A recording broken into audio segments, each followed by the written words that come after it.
जय श्री गणेश। आइए शुरू करते हैं श्री गणेश जी की कथाएं।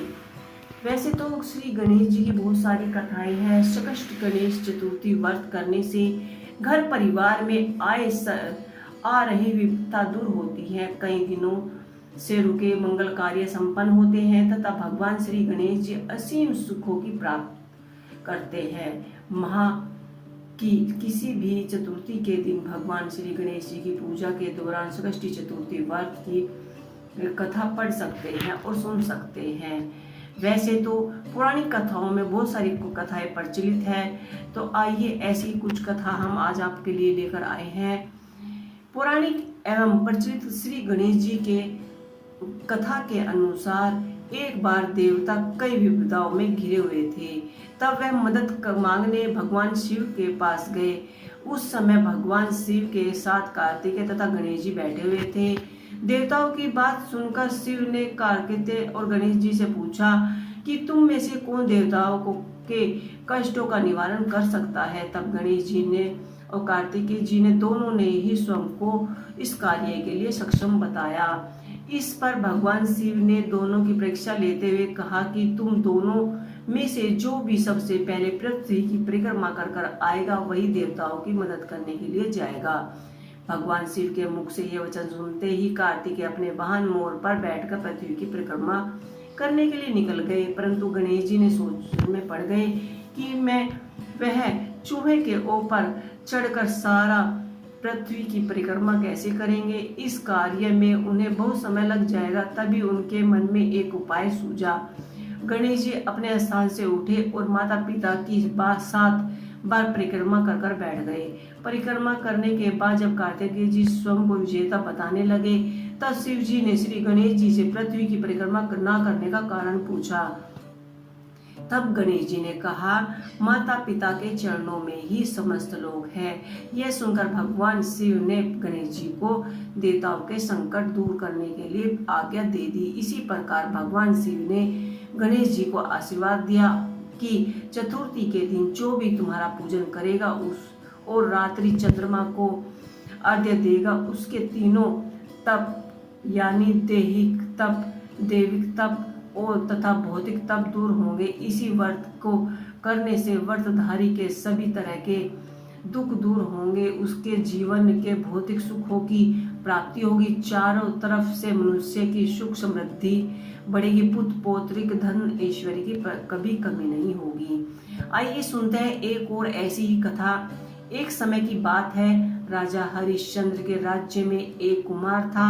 वह मिट्टी के बर्तन बनाता, लेकिन वह कच्चे रह जाते। एक पुजारी की सलाह पर उसने एक समय समस्या को दूर करने के लिए एक छोटे से बालक को मिट्टी के बर्तन के साथ आवे में डाल दिया। उसी दिन संकष्टी चतुर्थी का दिन था। उस बच्चे की माँ अपने बेटे के लिए परेशान थी। उसे गणेश जी से बेटे की सकुशलता प्रार्थना की। दूसरे दिन जब कुम्हार ने सुबह सुबह उठकर देखा तो आवा के बर्तन तो पक गए, लेकिन बच्चे का बाल भी बाका नहीं हुआ था। वह डर गया और राजा के दरबार में जाकर सारी घटना बताई। उसके बाद राजा ने उसे बच्चे और उसकी माँ को बुलवाया, तो वह माँ ने सभी तरह के विधि विधान को दूर करने वाले संकष्टी चतुर्थी का वर्णन किया। इस घटना के बारे में महिला और संतान और परिवार के सौभाग्य के लिए संकष्टी चतुर्थी का व्रत करने लगे। आइए सुनते हैं एक और पौराणिक कथा। एक समय की बात है कि शिव भगवान का विवाह लक्ष्मी जी के साथ निश्चित किया गया। विवाह की तैयारी होने लगी। सभी देवी देवता को निमंत्रण भेजा गया, परंतु गणेश जी को निमंत्रण नहीं भेजा गया। कारण भी जो भी रहा हो, आज भगवान विष्णु की बारात जाने का समय आ गया। सभी देवता अपनी पत्नियों के साथ विवाह समारोह में आ गए।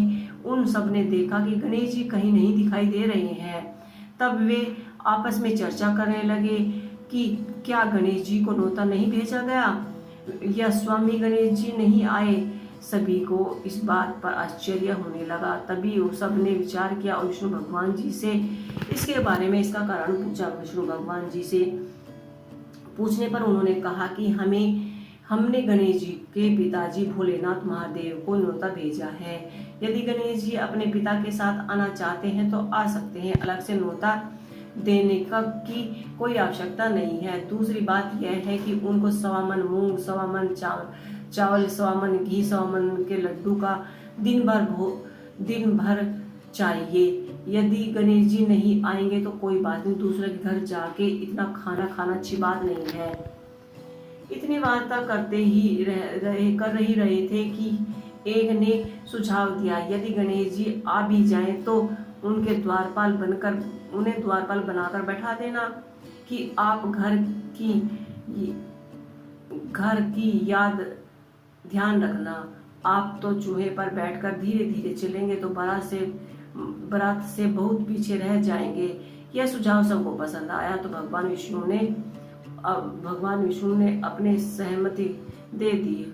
होना क्या था कि इतने में ही श्री गणेश जी वहां आ पहुंचे और सजा बुझाकर घर की रखवाली करने के लिए बैठा दिया। बारात चल दी। तब नारद जी ने देखा कि गणेश जी तो दरवाजे पर ही बैठे हैं, तो वे गणेश जी के पास गए और रुकने का कारण पूछा। गणेश जी ने कहा कि विष्णु भगवान जी ने मेरा अपमान किया है।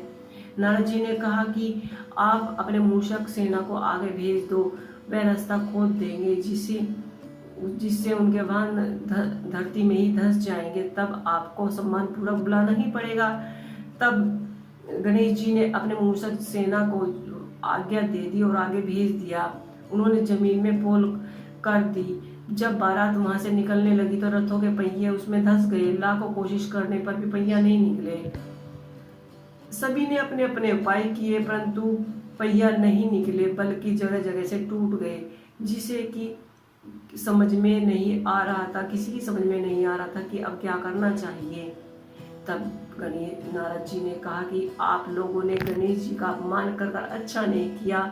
यदि उन्हें मना कर लाया जाए तो कार्य सिद्ध हो सकता है, यह संकट की घड़ी टल सकती है। शंकर भगवान ने अपने दूत नंदी को भेजा और गणेश जी को लाने के लिए कहा। गणेश जी का आदर सम्मान के साथ पूजन किया गया। तब कहीं रथ के पहिए निकले। अब रथ के पहिए निकले तो गए हैं, लेकिन टूट फूट कर गिर गए। पास ही खेत में एक हाथी काम कर रहा था, उसे बुलवाया गया। हाथी अपने कार्य करने के पहले श्री गणेशाय नमः, श्री गणेशाय नमः कहकर श्री गणेश जी की वंदना मन ही मन करने लगा। देखते ही देखते खाती ने सारे पहिए ठीक कर दिए।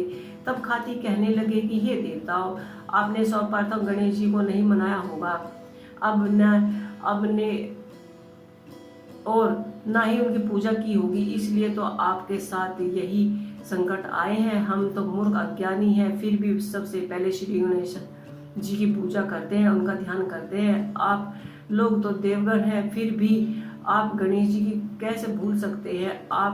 जब आप लोग भगवान श्री गणेश जी की जय बोल कर जाएंगे तो आपके सब कार्य बन जाएंगे और कोई भी संकट नहीं आएगा। ऐसा कहते ही बारात वहां से चल दी और विष्णु भगवान का विवाह लक्ष्मी जी से अच्छी तरह से संपन्न हो गया और सकुशल वह घर लौट आए। हे गणेश जी महाराज, जैसे ही आपने विष्णु भगवान जी के कार्य संवारे, ऐसे हम सबके सवारियों। तो इसी तरह से गणेश जी भगवान की बहुत सारी ऐसी पौराणिक कथाएं हैं जो हम सुनते हैं और कहते हैं। आपको मेरी ये कथाएं कैसी लगी मुझे कमेंट बॉक्स में लिख के अवश्य बताइएगा। जय श्री गणेश।